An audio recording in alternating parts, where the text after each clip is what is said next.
What's going on, YouTube? I'm Andrew Crawford, the HD Legend, yo boy, the GOAT. Not the GOAT, but I look like a GOAT. Close enough, am I right? I think I'm right.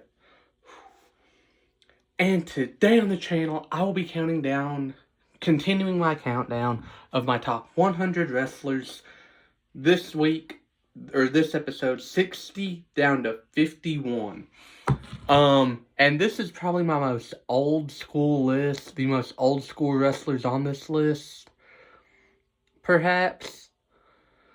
Okay, no, I just actually looked at it. Actually, I think last week might have been the most old school I got with, like, how many legends I had in that one little area. This is not my only video I'll be uploading this week. I will be uploading 50 to 41 tomorrow, and I'll be uploading another video tomorrow of my Survivor Series predictions and, my reaction to Randy being back, because it has been a year and 6 months since I heard that theme song on professional wrestling TV. I actually hear it anytime I go work out because it is on my workout playlist. Yes, I'm very serious on that. But anyways, let's get into the video. Number 60, and I'm gonna say this, the best wrestler in the entire Hart family, the best on the mic, Owen Hart. Owen could wrestle laps around Bret. I'm gonna say it. No one else will, that's cool, I will. Owen is better in the ring, he's better on the mic, and the only thing that holds Owen below Bret is the fact that Bret had the more iconic matches, and the more iconic feuds, and the more iconic accolades. Owen Hart, though, is one of the very best pure wrestlers that has ever laced up his boots and stepped in a ring, and I will die on that hill. Not like, it's not a, like, I wouldn't genuinely, like, that's not an argument that I'll fight forever, but it's an argument that you're gonna have to wear me down on it before I concede to saying Bret's better. Owen, if he would have been given that chance with the WWE title, he would have hit it at the park. There's not a doubt in my mind that that's the case. But he never was. And it's WWE's fault. They even did test runs with him. He was getting over with it then. Don't know why they never gave it to him. Anyways, next wrestler. Speaking of Owen, let's get to Bret. Like I said, the only thing that holds Bret above Owen, Bret had the iconic matches and feuds. He had the match with Shawn Michaels, the Montreal Screwjob, the Iron Man match, both. The submission match with Stone Cold, where they somehow perfected the double turn of Bret Hart was a good guy, now he's a bad guy. Stone Cold was a bad guy, now he's a good guy. They perfected it with that match. You know, Bret Hart is one of those guys that, yes, in the ring, he's phenomenal. The excellence of execution is a very well-deserved nickname. I still think Owen's better, as I said, but he was still that good. He helped WWE get away from the steroid era and the huge, like, yoked on roids. He got the company away from that into work rate wrestlers, him, Shawn, Rock, Austin, and more, just how long they could go in the ring and how hard they were going to go the entire time. And Bret is the face of his era, the new generation era. And that's fine. Because, you know what? Yeah, like I said, I think Owen was better. But Bret was that man for the job. And, yeah, next wrestler.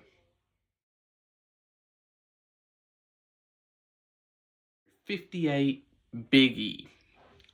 When I first saw Big E, he came out and helped Dolph Ziggler beat John Cena or something like that. And I was like, oh, that's a big boy. And then I watched him in the ring. He could move like he was not a cruiserweight, but a light heavyweight. He was moving around like Kofi Kingston, just out here, how quick he was for his size, but more importantly, how strong this man was.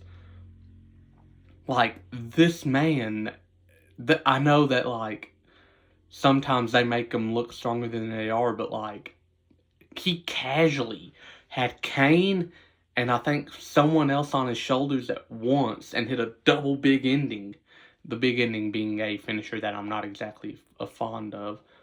And then casually did the same thing with 2 Shield members at Survivor Series 2017, just walking around. And Kofi and Xavier hit the Midnight Hour, which is a much better looking version of the big ending. Should have been a tag finisher the whole time. But not only his strength, but, I mean, how charismatic he was. What he means to the fans. You know, it has been going on 2 years since I saw Big E wrestle. And I can feel that presence missing from the company. Because of an accident, yes, but still because of Ridge Holland. And don't get me wrong, Ridge, like, you good. It wasn't your fault. It was an accident. They happened. But man, I hate you because I miss him so much. Like, if E ever comes back, cool, but if it's the end of Big E's career, thank you for what you did. That's all I gotta say about him. 57, the Brian Kendrick. This is a man that, he's like a Zack Ryder, an R-Truth, and just, he is a wrestler that had a ceiling. He was never, ever going to be WWE champion. But they should have given him more with the Intercontinental, US, or even Cruiserweight title. You know, because what he did with Paul London as tag champs, that Fatal 4-Way ladder match with the Hardys, Eminem, and Dave Taylor and William Regal, is one of the most entertaining 4-way ladder matches ever. And Brian Kendrick did a lot in that match, including a coup de grace off the top rope onto Matt Hardy onto a ladder with Paul London holding the ladder. Like, London and Kendrick are that good. They deserve so much more love than what they're given as a tag team, and that's my fault too. But that's also because the tag team division in that year kind of weak, kind of sucked. I mean, the second best team behind them was probably Deuce and Domino or Eminem. Yeah, but anyways, Brian Kendrick, he could talk, and we really saw that when he was a heel with Ezekiel Jackson as its heavy. Just what he was willing to say to his opponents to get under their skin.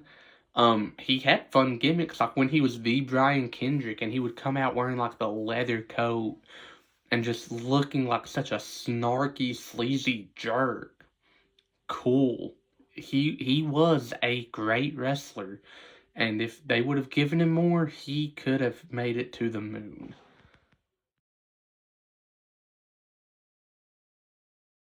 56, and I don't care if you want to put this as heel Brock, face Brock, part-time Brock, cowboy Brock, rookie of the year Brock. Brock Lesnar is one of the greatest talents that the WWE's ever seen. When he left and was a part-timer, every time he showed up, he did what a heel's supposed to do, and he made you want to see the good guy win, and not only win, but embarrass him. He is a heel. He does that to perfection. And not only that, he can go in the ring with the best of them. The matches he's had with Angle, Rollins, Eddie, Cody, his feud with Cody this year, top notch. I loved it. His matches with his match with Finn, Daniel Bryan, AJ Styles. You know, you give Brock a smaller opponent, he can find a way to make that smaller opponent look like the best wrestler on the planet and make you believe for a second that he's done for. You know, you put him in the ring with someone that can sell a move, we're in business. You know, this man is so trusted by the WWE. He was given the honor to end the Undertaker's WrestleMania streak. He was given several main event spots at marquee pay-per-views from SummerSlam to Survivor Series to WrestleMania. Brock means more to wrestling than wrestling does to Brock, and that's just a sad fact, but it's a fact nonetheless. Next wrestler. Might as well do this one together, given that the next two are a tag team. But Robert Roode and James Storm. I'll die on this hill. They are the second best non-WWE tag team of all time. Only behind the Motor City Machine Guns, who I did not put on this list because they are going to strictly be on my tag team list. Robert Roode and James Storm are the greatest tag team of all time. Number 55 and 54, Beer Money. Their feuds in TNA, specifically with Team 3D or the Dudley Boys, whatever you want to call them, is one of the greatest feuds in tag team wrestling ever. And it's one of the top feuds in TNA ever. These are two guys that they could talk, they could go in the ring, they had the gimmick, they had the crowd support, the charisma, the entrance, they had everything that made megastars. Robert Roode would go on to be a megastar in TNA and in the WWE. James Storm would be a megastar in TNA. You know, Robert Roode's matches in NXT with Shinsuke are some of the best. James Storm's TNA World Title run, one of the best. What these two mean to tag team wrestling trumps what they mean as individuals, but what they mean to tag team wrestling puts them both on this list and what might as well be a tie for 55, but they're in 55 and 54 respectively, and James Storm is above her just because, you know, it's James Storm. And if you don't know about James Storm, could have been the next Shawn Michaels, given that his finisher was even the same thing, but he wasn't. Oh well.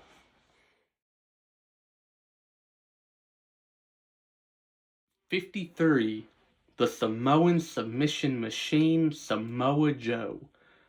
1/3 of the greatest match in TNA history, that triple threat for the world title in 2009 between him, AJ, and Christopher Daniels. And I think I've already talked about Christopher Daniels on this list. That triple threat is not only one of my favorite matches outside of WWE, but you could take my favorite matches in WWE and it would find its way into the mix. Because Samoa Joe and AJ would go on to mean a lot to WWE. But the reason that Samoa Joe ranks, I think, a whole lot higher than Christopher Daniels. Yeah, he does, because I can't find Christopher Daniels. Is because when he got to WWE, they continued on NXT, continued to treat him like the most serious, most legitimate guy they had. Like he was here and he was going to wreck your life and he was going to break every bone in your body with his submissions. And, you know, the fact that they let Samoa Joe continue to be that goes to show the name he had built for himself away from WWE before getting there. And, yeah, up next. 52, probably my second favorite NWO member, Kevin Nash. Kevin Nash was 7'2", about 326, and was an animal. When he wanted to be in the ring with you, he was gonna make you look like a star, even if he beat you to death. You know, there's one specific match of Kevin Nash's that I love, and it's that Bad Blood 03 World Heavyweight title, him and Triple H. That match, to this day, is one of my favorite Hell in a Cell matches, just because him and Triple H are two very good friends in real life, but in that match, you couldn't have told because of the bloodshed and the moves they were doing. And there's one spot, Kevin Nash has Triple H in a powerbomb position, and instead of just kind of running him and like slowing his momentum and barely slamming him against the cage, which is how a powerbomb into the cage normally goes, Kevin Nash just took him and yeet and threw him into the cell. And I'm not joking, the cell wall literally like shook very aggressively, and it was such a beautiful moment that, you know, this match really showed, you know, if Kevin Nash wants to work with you, he'll work with you and it'll be a good match. And that being said, got one more wrestler to go over. Number 51, Goldberg. I didn't want to put Goldberg on this list, but again, as a wrestling fan, Goldberg has to mean something to me. And I decided, you know what, he can sit right outside the top half of my list, you know? And I ain't gonna lie, there's a lot of modern guys that I put over Goldberg. But Goldberg, bro, when you got him in the ring, he would have these matches where he looked like he was going to genuinely murder you. You know, in the Elimination Chamber, you know, when he speared Jericho and the pod didn't break like it was supposed to, Goldberg kept pushing till the pod broke, and it made for such a much more entertaining, you know, moment. He eliminated 4/5 of the men in that match before Triple H came in with a sledgehammer, cheated to win, even though there's no disqualifications. So how's it really cheating? But still, to win the match, and you know, not to mention he's the only guy that's ever had a squash match with Brock Lesnar where he was on the winning side of it. A match that lasted about a minute and a half, and Goldberg did this spear, jackhammer, 1, 2, 3, and won. The most shocking match I've ever watched, because my little 16-year-old self was like, alright, this is gonna be brutal. Oh, that happened. Oh, that happened again, and then the jackhammer, and I was like, oh, Goldberg just beat Brock in like a minute. Okay. And then that was the talk of like any of my wrestling fans that like I watched wrestling with the next day. Like I was like, Goldberg beat Brock in like a minute and a half, and it was and again, that's it. And that was numbers 60 down to 51. Did you like it? Did you love it? Did you hate it? Tell me about it in the comments below. Don't forget to like, share, and subscribe. And again, tomorrow I've got 2 videos coming at you. My Survivor Series predictions and my 50 down to 41. And, you know, again, this isn't the right list. It's my list. So if you don't like it, oh well, shut up.